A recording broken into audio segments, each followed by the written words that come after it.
Hello, everyone. Welcome to Being Vulnerable, episode 3. My special guest today is John Malmborg. You want to tell people a little about yourself? Yes, I'm a musician. I'm a composer, a producer. Uh, I often deal in electronic music, and I sometimes go into other mediums like installation art. I've done things that involve lights and programming and that sort of stuff. So I call myself a musician, but there's a lot of different facets to it. Yeah, I don't even know what to call myself anymore. I just call myself a writer because I write for all the different mediums and Yeah. It kind of just whatever comes to mind, right? yeah. Creatively. And because I would even call you a writer. I read some of your lyrics and you have some really good lyrics. And I thank you. And I think what's interesting about that is the bulk of my discography is instrumental work, but there was definitely a time where I had a more concerted lyrical emphasis, and I think that reflects in my most recent series because I have a four-part anthology called Layers, and basically it's just a collection of things that were not properly released at the time I made them. So it's just a way to sort of put together a good chunk of my work. And throughout the series, some of the lyrical moments do come through.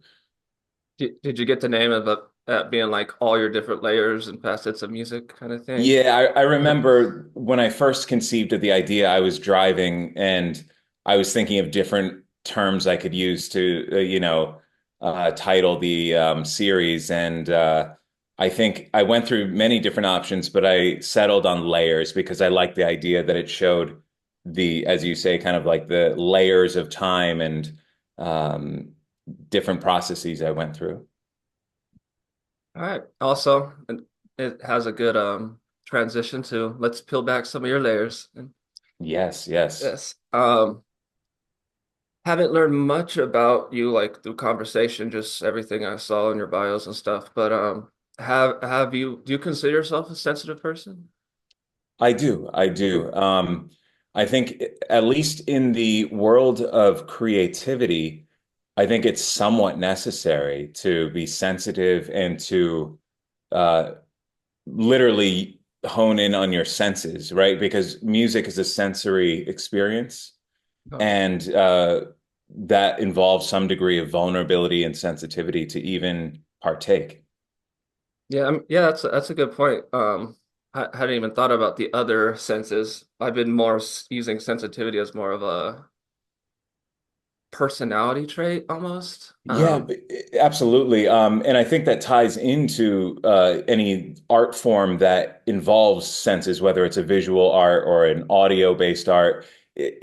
There is this kind of like internal grappling with your emotional state, your cognitive state, and I think that is synergistic with emotional sensitivity.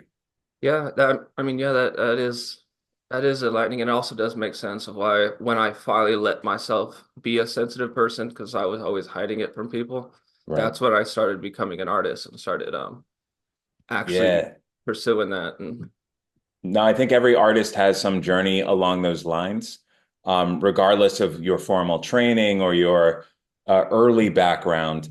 Anyone who decides to be, like a definitive creative artist is probably going through a personal process and has strong feelings or ideas or notions, and they want to find a way to express that. well, was that like your journey when you started music? I think to some degree, I've always been interested in music from a young age. Um, so I had taken some lessons when I was younger. I think it was viola of all things. Viola. I cannot play the viola, so I can't do that. That was kind of my first foray. But it never really developed into a tangible skill set until I was in that like preteen, early teens era, right? And I think that evolved in combination with my interest in music itself as a fan, but also as I got more into the computer world of music, FL Studio was kind of my gateway drug, the cracked version. Um, and but through that process and this kind of like um I was somewhat of a disaffected youth, if you will, right? Like, I wasn't doing well in school. I had disciplinary problems. My home life was complicated as well because my mother was ill Oh, and she had MS no, I'm and sorry. became, I would say, essentially disabled at around that time. So, I think various factors in my life were not going in my favor. However, when I honed in on creating music and the complexity that goes into producing and composing. And it's like, oh, I want to put this note here. I want to do a 30-second note here. I want to change this parameter on a synthesizer, whatever. The process became something for me to focus on and Yeah, excel at over time. And it truly became an outlet for me. yeah, that's what music had always been for me. Like poetry was how I first started, but I was always an athlete, and little did anyone know in my journals I had love songs. I would be writing all these like love songs and stuff, but I would never share them with people because they didn't approve of my very sensitive kind of soul at that moment. I, So yeah, I can see exactly how that ties into the duality of like expectations of like a gender norm. Not that I would even say that poetry is something that is explicitly feminine yeah, in terms of the popular construct, but just the culture clash of something like the jock of playing a sport versus the sensitive artist or the poet. They're two worlds that don't often interact, right? yeah, And as a young person, I see how that would be a struggle. yeah. And also there was also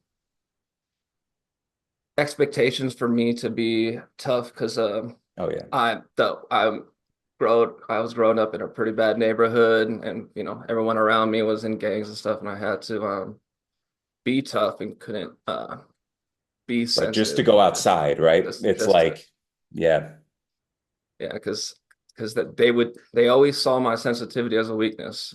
It was until I found art that I realized it was actually my biggest strength. that's powerful. Yeah, and that's why I was trying to create something to show the world that sensitivity is like a big strength. And like I know a lot of the world has seen, or the world has changed from back when I was growing up. So people are a little more accepting and more Yeah. open to change. And so trying to just do my part in that. Yeah. Yeah. Though I would add not to get too political too quickly, but I do have a fear that we're almost backsliding in that way, that there's almost a reversion back to some of these rigid notions of what it means to be a man, what it means to be a woman, and often not acknowledging the identities that people have in between, right? Yeah. So I think there is a little bit of a reactionary pushback that we're sort of experiencing at this very time. Yeah. I mean, I like the people I've kind of grown up with, my older friends and older brothers, when I've told them about this, they were kind of like, people are gonna clown on you in the comments, and everyone's gonna basically bully me again for being sensitive.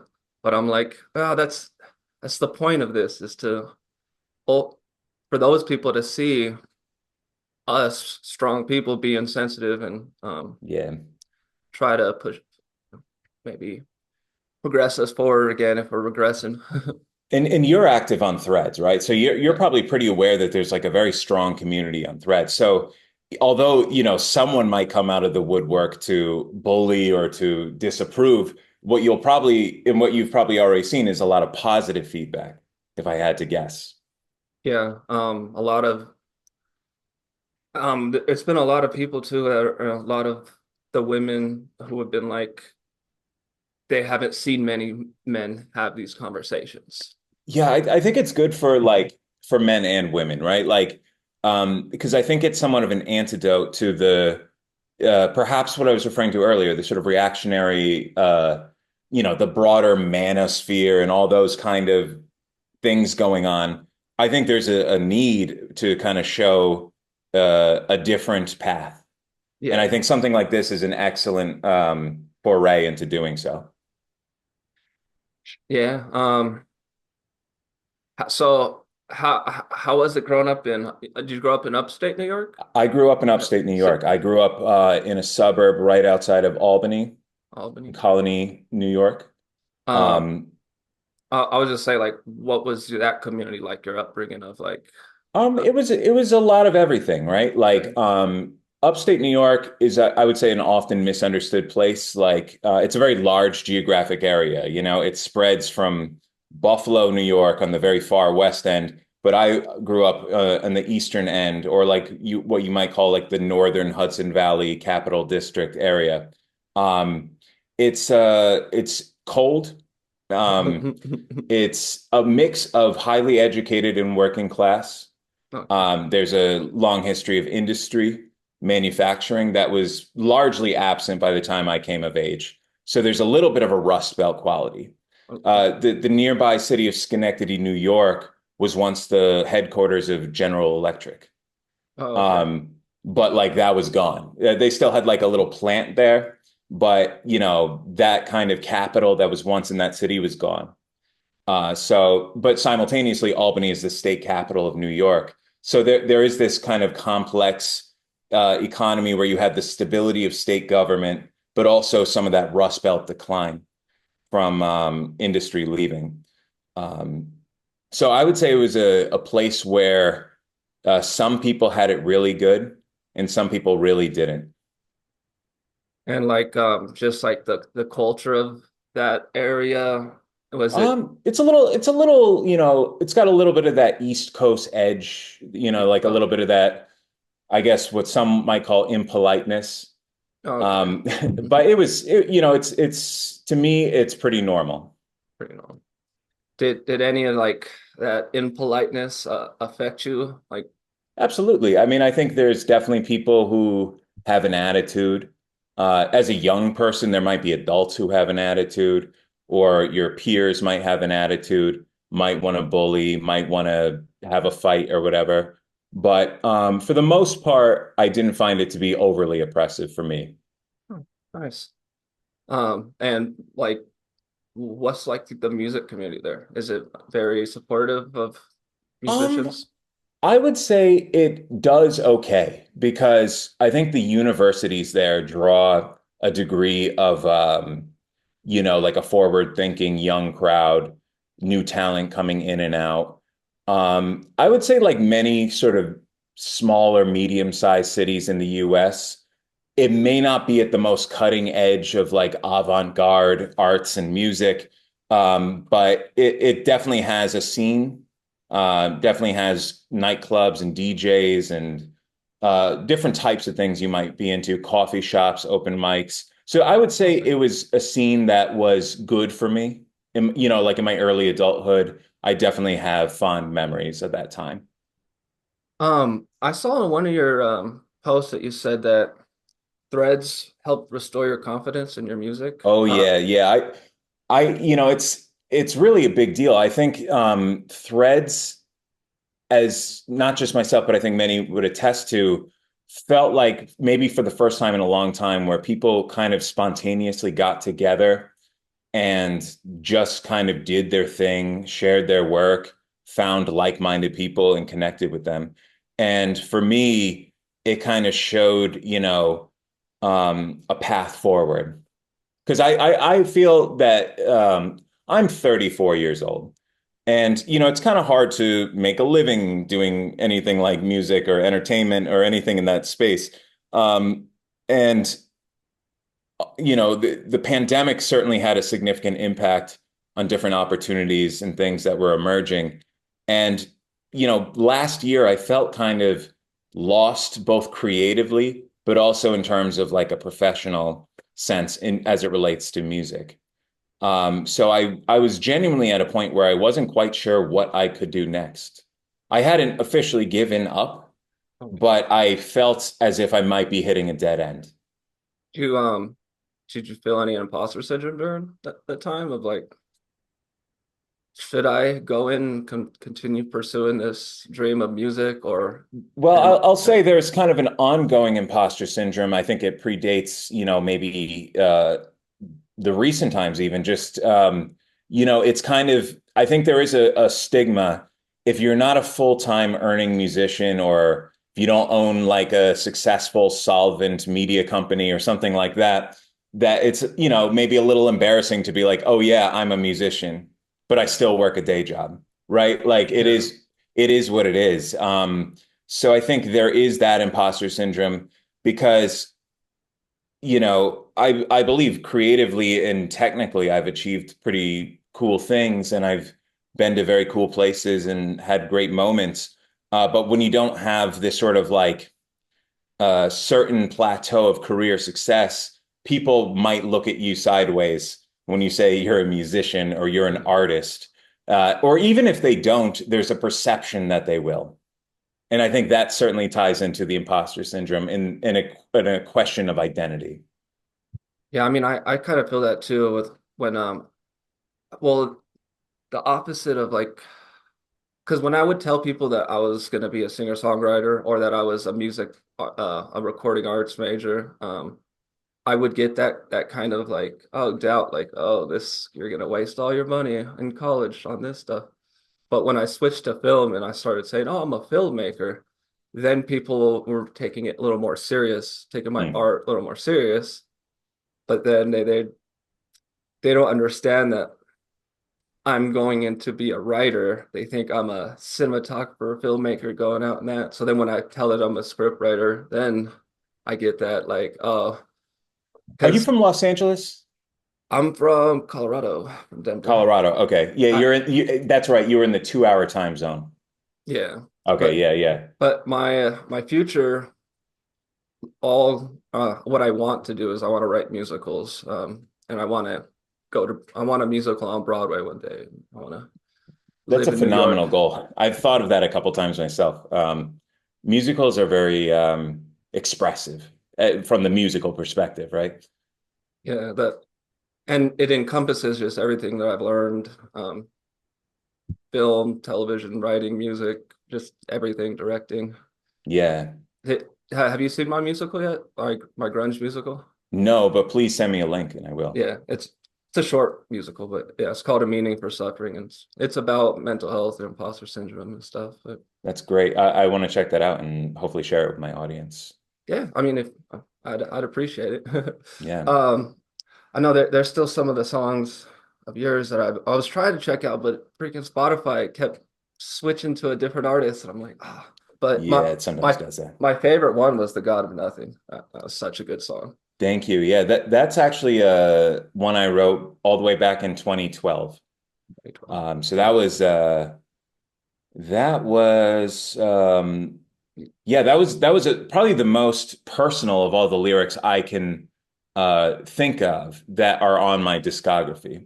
And it was like really good writing, Thank smart you. words, smart, good metaphors, good like subtext and stuff. Like Yeah, I I should really I like should that one. probably write more.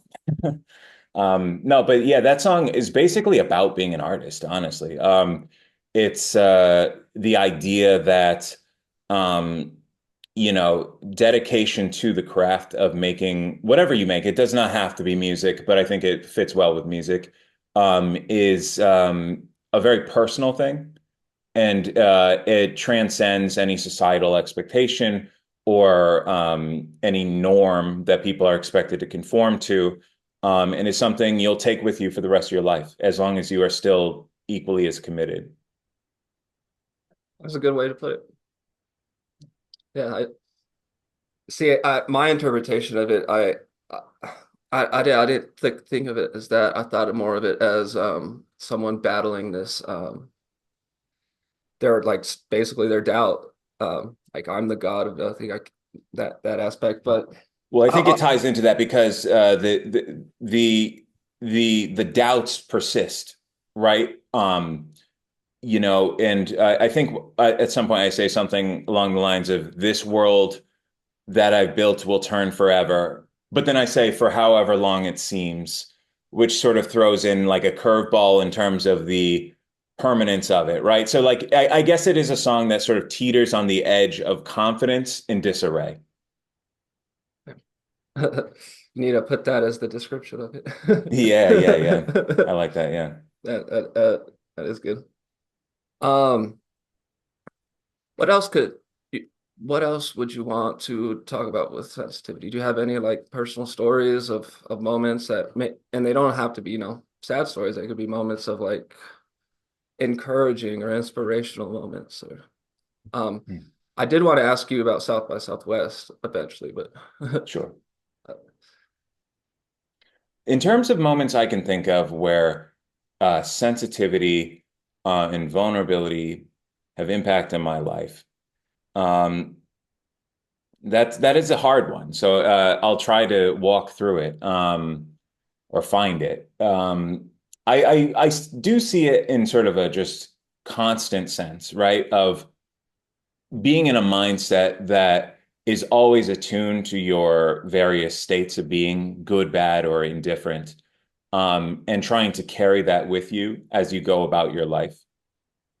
So if I'm not feeling well emotionally, I have been diagnosed many years ago with moderate depression. I don't know how common that diagnosis is. It's like I know people might have mild depression, severe. Moderate is kind of when it's like, okay, it's not just a little thing, but I'm not totally, gone, right? yeah. So, with that, over time, I sat on that, and I do think about my life as a whole, and um, whenever you're not feeling well, it's not something to be ashamed of. Rather, it's something to be vocal about and to, express and accept as a condition that might be influenced by factors. It might be a combination of chemical imbalances in your brain, but it can also just be the way life has shaped you. It's an interplay between the two. I don't know if that greatly answered your question, but it's at No, least a lead into something, perhaps. yeah, I mean it tells a little more about you, a little more story. Yeah, moderate, yeah, that moderate depression. That I do understand what you're saying because the difference of mild and moderate. Um, and okay, so it's the South by Southwest. You said you got some music featured there. Yeah, it was effectively it was an initiative via the University of Arizona, which my longtime partner, now fiance, she was a faculty member there, and they were essentially doing their own event at South by Southwest. And we were able to come up with our own idea and got a commission to do it.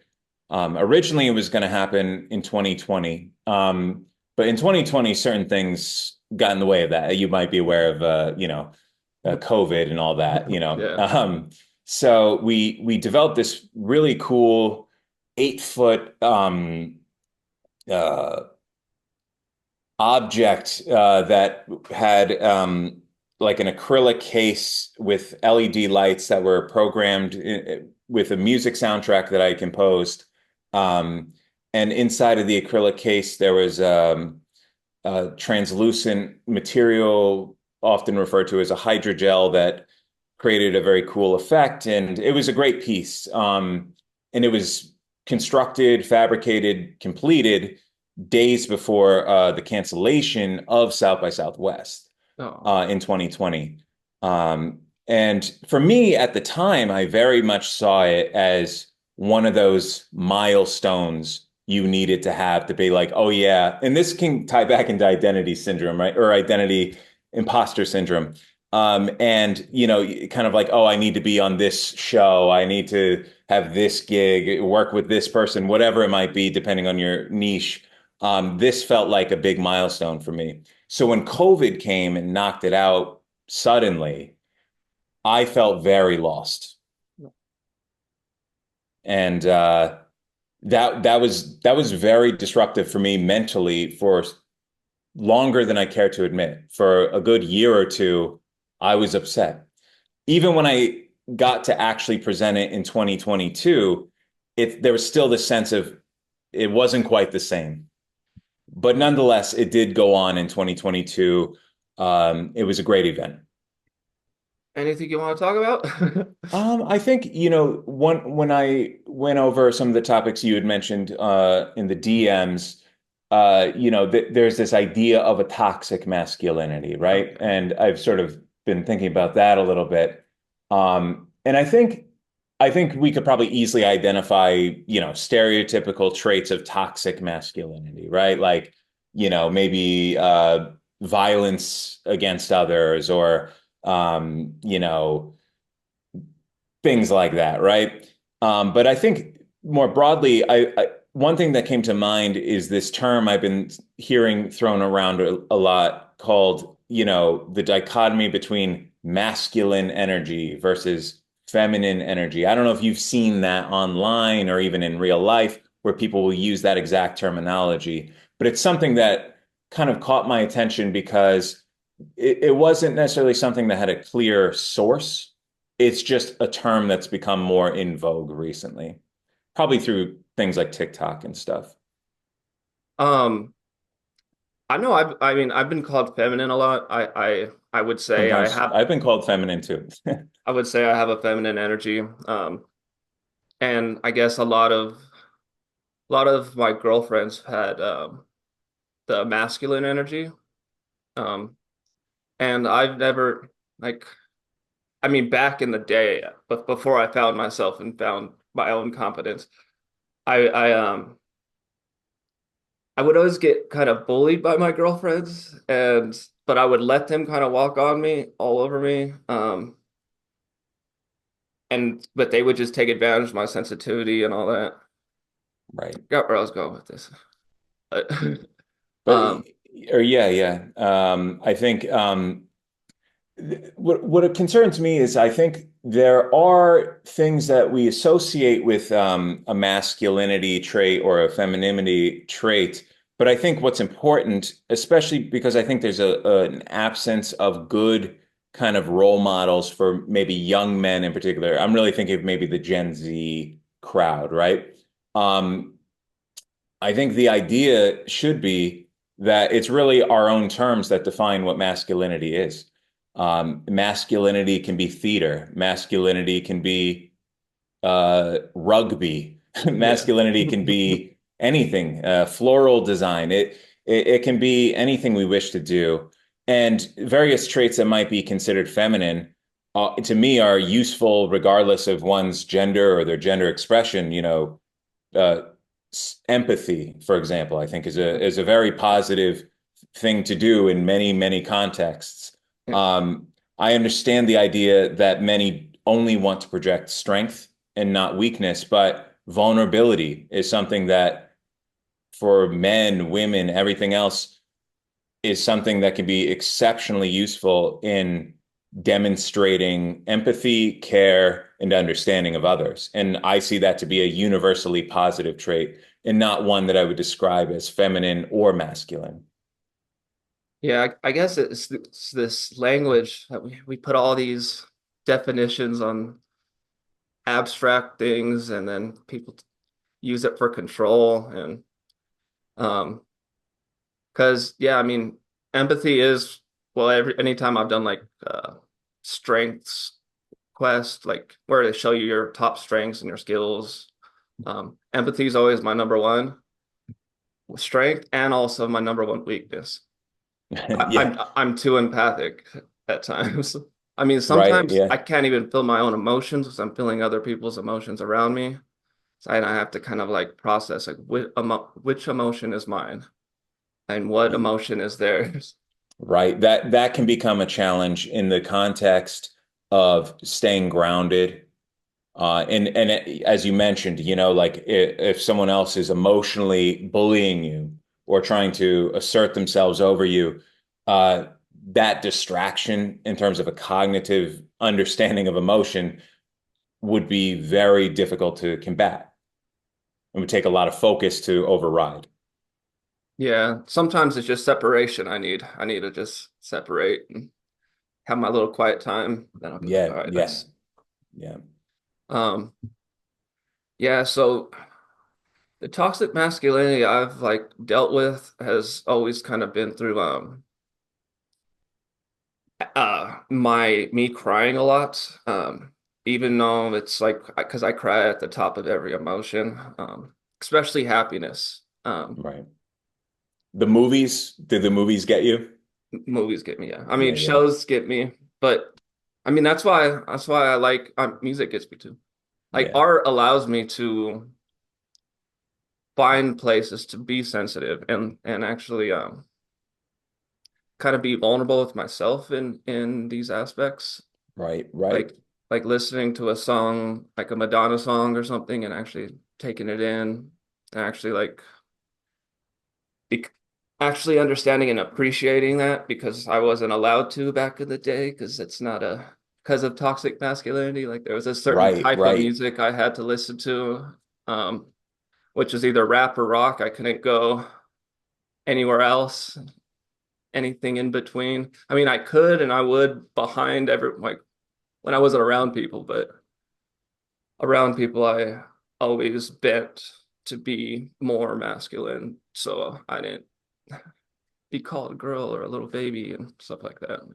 yeah. And I think that's why the communities are important, whether they're virtual communities, niche communities regarding music scenes and all this kind of stuff, right? Nightclubs, whatever it is. It's a way for people in communion to experience the emotions that come from the art. But of course, in today's world, we can also do that privately, and Yeah. we often will, just due to lifestyles and um, less time commuting or whatever, going in the office less or whatever. Um, it's yeah, it's I'm happy for you that you've been able to sort of tap into something that maybe was missing for you earlier. Right on. And yeah, I think community is really important too. Even if we often consume art in solitude, having like-minded people virtually or in person is really helpful to keep us, feeling comfortable with who we are, what we do, and it builds a better world. Yeah, I mean, Threads is definitely that for me. Especially that people appreciate the fact that I being extra sensitive and I'm not, yeah, not trying to be someone that isn't me. Right. Who is a role model of yours that I could highlight at the end of this that someone who just gives you strength to be yourself, be sensitive, be who you are. I'll go ahead and just give it to my father. You know what I mean? All right. I like my father as a role model. He's very much a thinker. He was a professor. But yet again, I think he was always uh someone who you could talk to, still is, and is someone you could express feelings to. And he never really looked or judged people negatively based on their emotions. And I think that was a good role model for me growing up and continues to be. Cool. I'll just put him on the little thing as Mr. Malborg. Malborg. Sure, Yeah. sure. And lastly, plug yourself. Plug. Yeah, so you can find me Instagram, Threads, or Facebook even. Though I don't post on Facebook. It's John Malmborg. That's the handle for all three of those. And yeah, I my recorded music can be found under my given name, John Malmborg, on Spotify, Apple Music, YouTube, any of those platforms. And if someone wants to collab with you, can they reach out to I would you? say do hello at johnmalmborg.com, and you'll be able to get in touch with me or Nice. DM me on Instagram. Well, right on. It's been a good conversation. Well, thank you, Christopher. Yeah, I really enjoyed talking to you, and I hope we talk more in the future. yeah, for sure. And I'll send look me that forward to it. musical. I got you. Thank you everyone for joining. We'll see you next week on Being Vulnerable. All right.